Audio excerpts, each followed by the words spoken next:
Assalamualaikum warahmatullahi wabarakatuh. Waalaikumsalam warahmatullahi wabarakatuh. Kami dari kelompok 2 akan mempresentasikan materi mengenai atom dan radioaktivitas.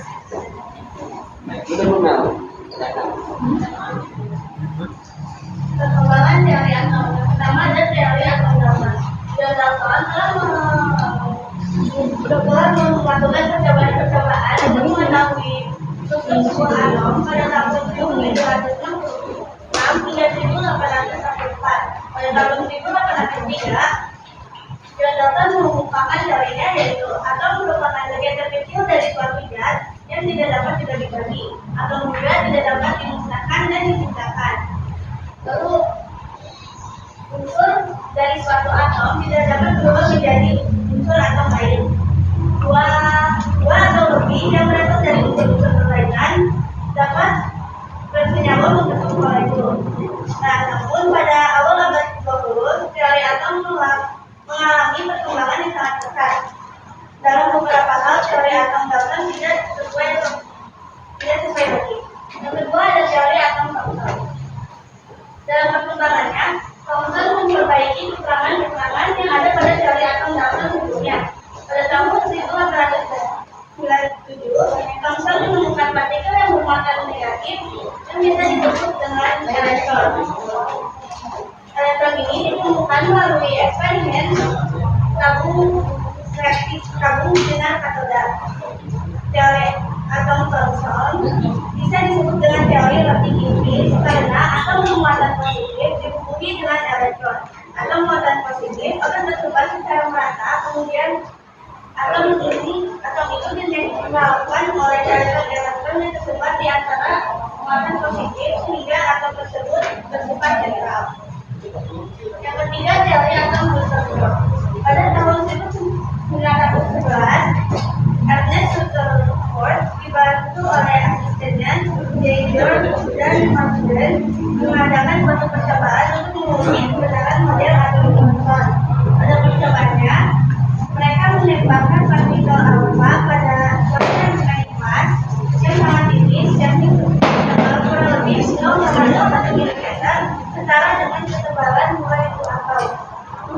Percobaan itulah yang mendorong Rutherford menyusun model atom yang baru, yaitu atom terdiri atas inti atom yang bermuatan inti positif, atom bermuatan netral karena jumlah muatan inti positif sama dengan jumlah muatan elektron yang mengambilnya negatif. Selama memiliki ini, gaya sentripetal pada elektron dibentuk oleh gaya tarik elektrostatik atau gaya Coulomb. Yang keempat ada teori atom Bohr. Pada 1913, seorang fisikawan Jerman, Niels Bohr, mengajukan model atom baru untuk memperbaiki kelemahan teori atom Rutherford. Bohr mempostulatkan bahwa elektron-elektron menyertai inti yang bermuatan positif pada orbit stasioner tertentu saja, tetapi elektron dapat melompat dari satu orbit ke orbit yang lain.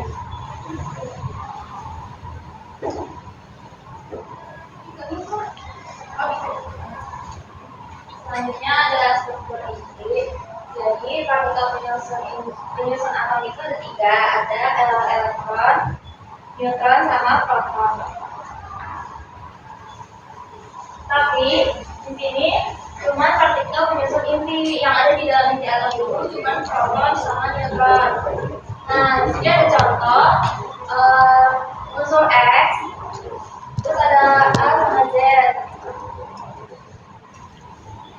Di mana X itu sama dengan nomor unsurnya, A itu sama dengan nomor massa atom, Z sama dengan nomor atom. Contoh, ini ada unsur K kalium. Nomor massanya 40. Massa itu yang di atas. Nomor atomnya 19. Nah, kita mau hitung jumlah neutronnya. Neutron itu rumusnya N sama dengan A dikurangi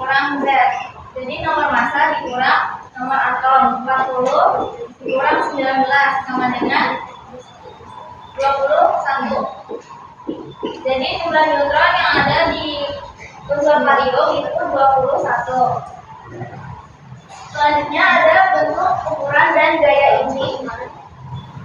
Jadi inti atom itu umumnya itu bentuknya bulat lonjong, tapi tidak semuanya itu bentuknya bulat lonjong. Ada juga yang berbentuk seperti bola pejam. Contohnya hidrogen, oksigen, kalsium, nikel, sama titanium.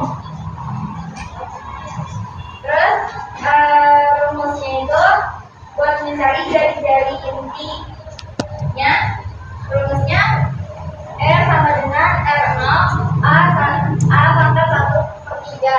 R di sini itu jari-jari inti atom satu unsur. R0 itu sama dengan suatu konstanta yang nilainya tetap, yaitu 1,2 kali 10 pangkat min 13 cm. A di sini itu nomor masanya. Selanjutnya ada massa atom dan energi ikat.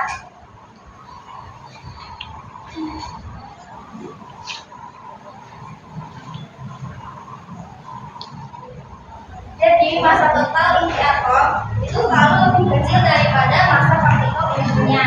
Pada pembentukan inti dari proton dan neutron terdapat massa yang hilang yang disebut dengan defek massa atau delta M. Nah, massa yang hilang tersebut itu berubah menjadi energi ikat inti, yaitu energi yang mengikat proton dan neutron menjadi inti atom.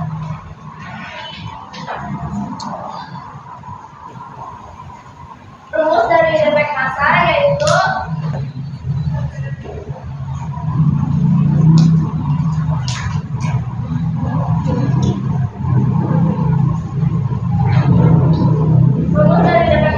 delta M sama dengan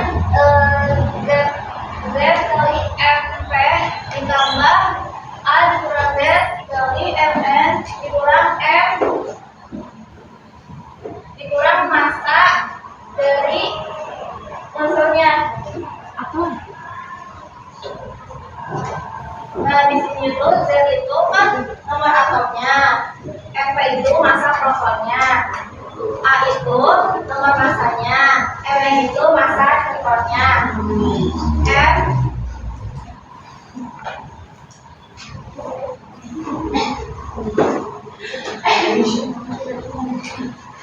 ini muncul X itu massa atomnya.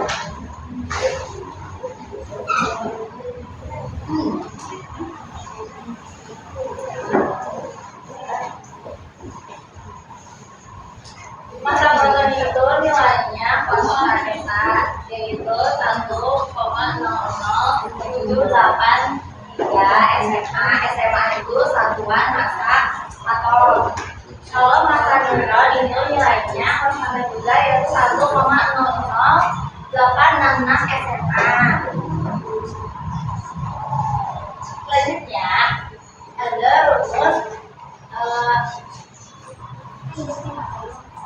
rumus dari energi ikat inti. Rumusnya delta S sama dengan delta MC kuadrat. Delta S itu energi ikat inti, satuannya itu joule. C itu kecepatan cahaya di ruang hampa. Delta M itu defek massanya, satunya kilogram. Selanjutnya ada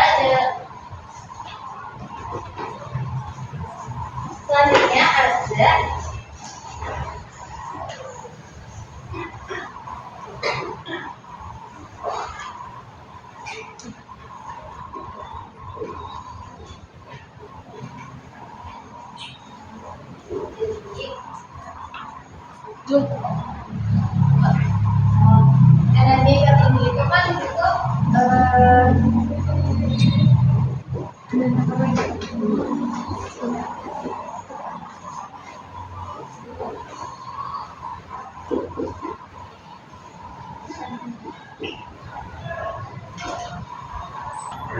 energi itu kan delta M dikali 9 MFP MFN itu mega elektron volt. Nah, kenapa ini nilainya 931,5? Karena kita kan mau konversi dari defek massa ke energi, jadi mau konversi massa ke energi. 931,5 itu didapat dari sama dengan ada masa 1 SMA apa tadi? Nilainya 1,060540 dikali C kuadrat itu C yang kita tahu itu nilainya 3 kali 10,8 kuadrat. Nah ini itu kalau 17 1,4945 kali 10,10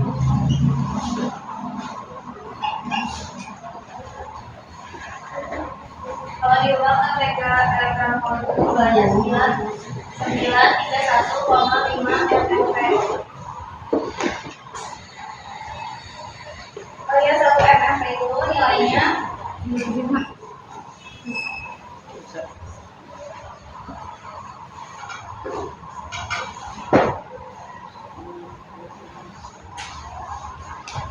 1 mmP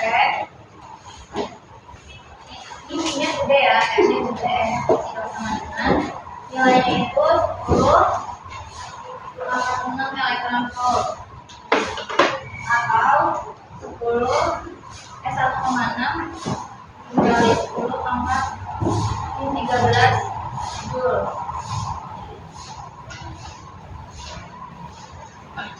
Nah, di sini ada contoh soal. Jadi atom besi dengan nomor massa 56, nomor atom 26 Fm memiliki massa 55,93949 SMA. Tentukan energi ikatnya.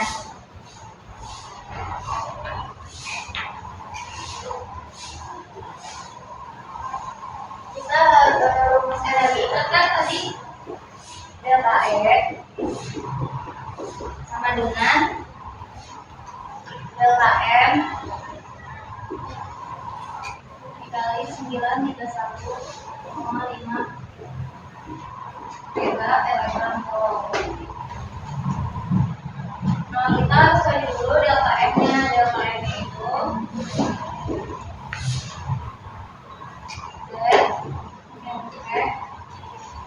tadi massa proton ditambah A dikurang Z nomor massa dikurang nomor atom kali massa neutron dikurang massa dari si unsurnya sendiri sama dengan Z-nya tadi 26. Massa protonnya kan tadi nilainya konstanta. Nilainya 1,00783. Ini nanti ya. 0,007 ditambah nomor massanya 56 dikurang 26 dikali massa neutron juga tadi nilainya konstanta 1,008 dikurang massa dari si unsurnya sendiri. Jadi udah diketahui 55,939.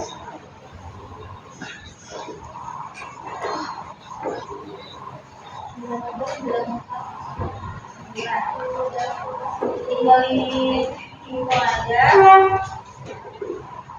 Ini jadi 0,48251 SMA. Sekarang nilainya udah diketahui, jadi tinggal di substitusi aja ke rumusnya ini. Delta E dengan delta M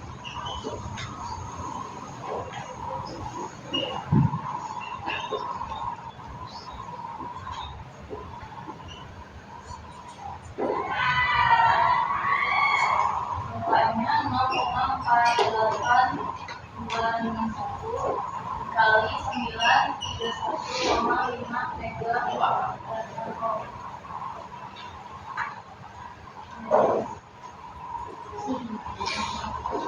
Hasilnya jadi 449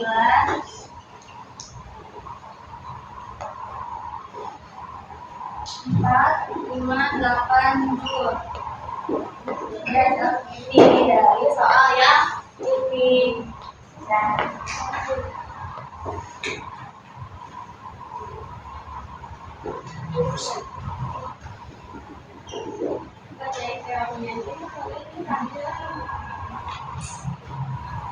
jadi selanjutnya ada reaksi inti dan energi nuklir.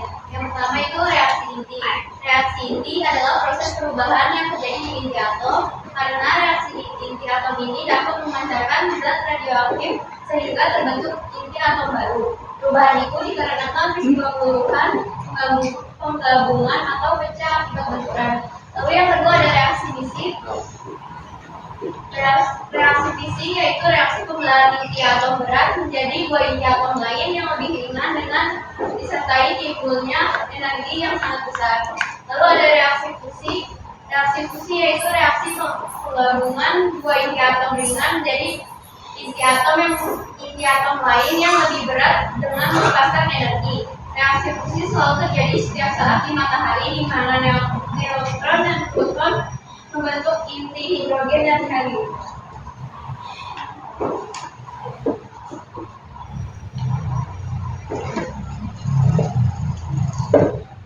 Selanjutnya ada radioaktivitas. Yang pertama, penemuan sinar radioaktif. Pada 1896, Henry Becquerel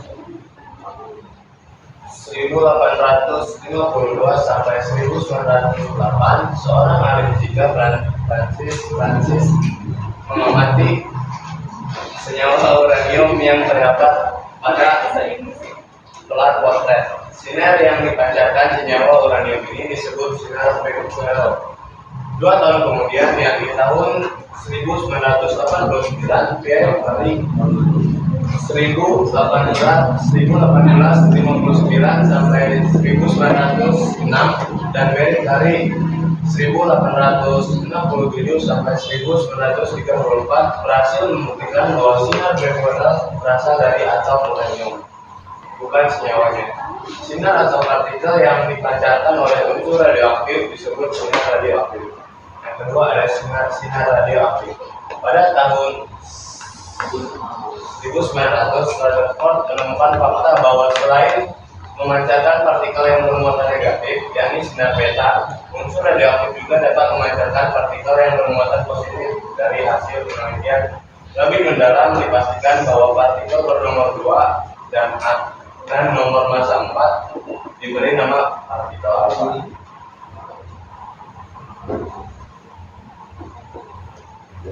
Ketiga ada stabilitas inti. Inti atom yang dapat memancarkan partikel-partikel atau sinar radioaktif adalah inti yang tidak stabil. Inti yang tidak stabil memiliki nilai perbandingan neutron dan proton m/z di luar nilai yang ditunjukkan oleh bintang kestabilan inti, yakni di atas bintang kestabilan, di bawah bintang kestabilan, dan yang memiliki nomor atom lebih besar daripada 83 Z lebih dari 83. Yang keempat ada penurunan unsur radioaktif. Pada tahun 1903, Ernest Rutherford dan Frederick Soddy mereka mendapatkan adanya 3 jenis radiasi pada saat inti menurun menuju keadaan stabil, yakni pemancaran alfa, beta, dan gamma. Selanjutnya yang kelima ada deret radioaktif. Yang pertama ada deret barium. Rumus deret barium A sama dengan 4M. Selanjutnya ada deret neptunium. Rumusnya A sama dengan 4M plus 1. Yang ketiga ada deret uranium. Rumusnya A sama dengan 4M plus 2. Yang keempat ada deret actinium. Rumusnya A sama dengan 4M plus 3.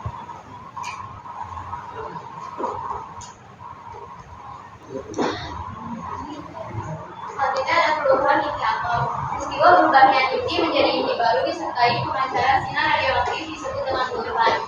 Inti atom yang mengalami perubahan radioaktif dirumuskan sebagai berikut, yaitu waktu paruh sama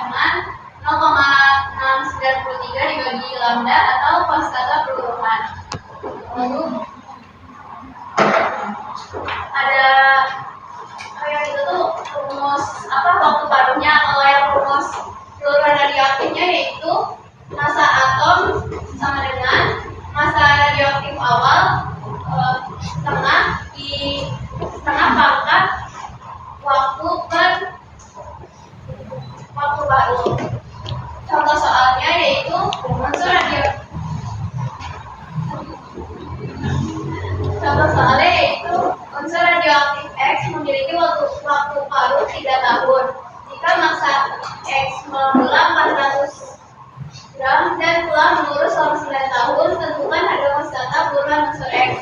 Ada di buku paket halaman 212. Jadi diketahui waktu paruhnya itu 3 tahun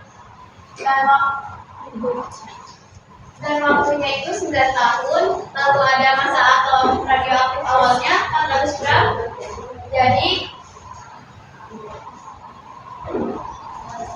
waktu paruh sama dengan 0,93 per persatu buruhan. Persatu buruhannya ini sama dengan, kalau nyari persatu buruhan itu 0,693 dibagi waktu paruh sama dengan 0,93. Waktu paruhnya ini tadi 3 tahun sama dengan 0,231 per tahun.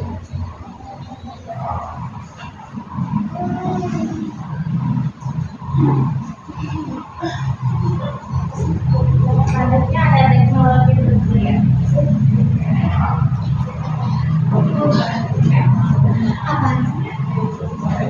Yang pertama, reaktor nuklir. Tempat terjadinya reaksi pembelahan inti atau nuklir. Bagian utama dari reaktor nuklir yaitu elemen bakar, moderator, pendingin, dan perisai.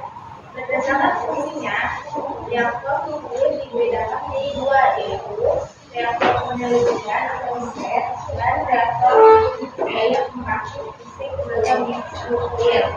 Nah, agar suatu reaktor dapat beroperasi dengan normal, diperlukan zat pendingin. Berdasarkan fungsinya, terdapat atas tempat di masa itu reaktor dalam pendingin gas, reaktor pendingin air ringan, reaktor pendingin air berat, dan reaktor pendingin logam cair.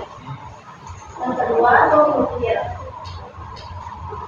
Bom fisi memiliki prinsip yang sama dengan pembangkitan energi. Bahan-bahan yang dapat membelah yang merupakan bahan bom atom adalah uranium 235 dan plutonium 239. Selanjutnya bom fisi. Bom nuklir terhebat adalah bom yang bahan bakarnya yang mudah didapatkan, yakni uranium 238. Bahan bakar ini hanya dapat dilepaskan dengan neutron cepat yang dapat dihasilkan oleh bom termofusi. Yang ketiga, radioisotop. Pembuatan radioisotop. Unsur-unsur bahan baku isotop yang bereaksi dengan neutron yang menjadi aktif. Unsur-unsur yang aktif inilah yang disebut dengan nama radioisotop. Contoh-contoh radioisotop buatan bahkan yaitu 24 MK, 32 B, 51 R, 99 PC, dan 131 I. Sebenarnya radioisotop itu ada 3, yaitu bidang kedokteran, bidang industri, dan bidang diplomatik.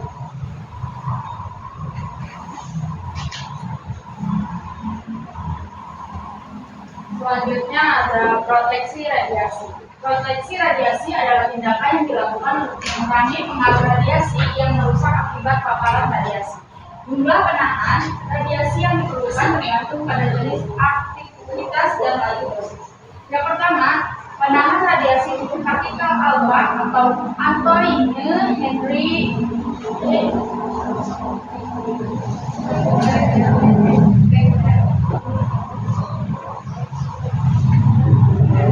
penahan radiasi untuk partikel alfa ditemukan oleh Antoine Henry Becquerel.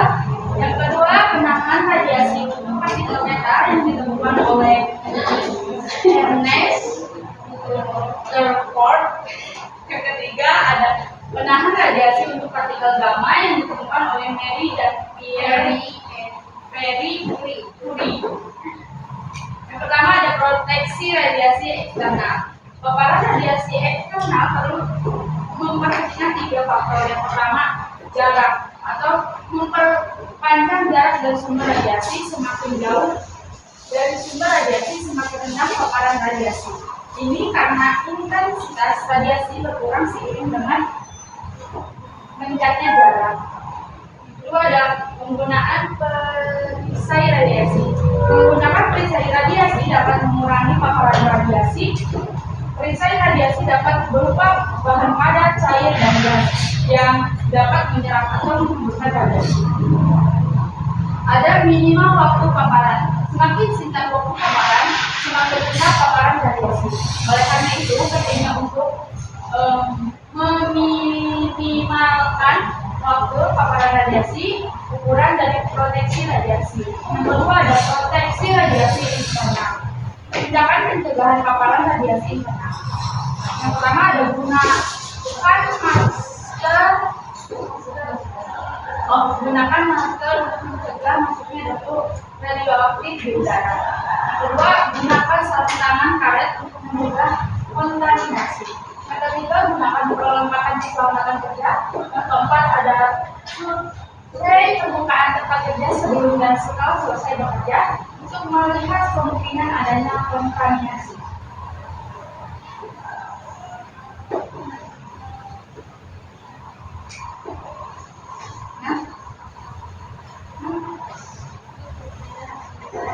Sekian dari kelompok kami. Wassalamualaikum warahmatullahi wabarakatuh.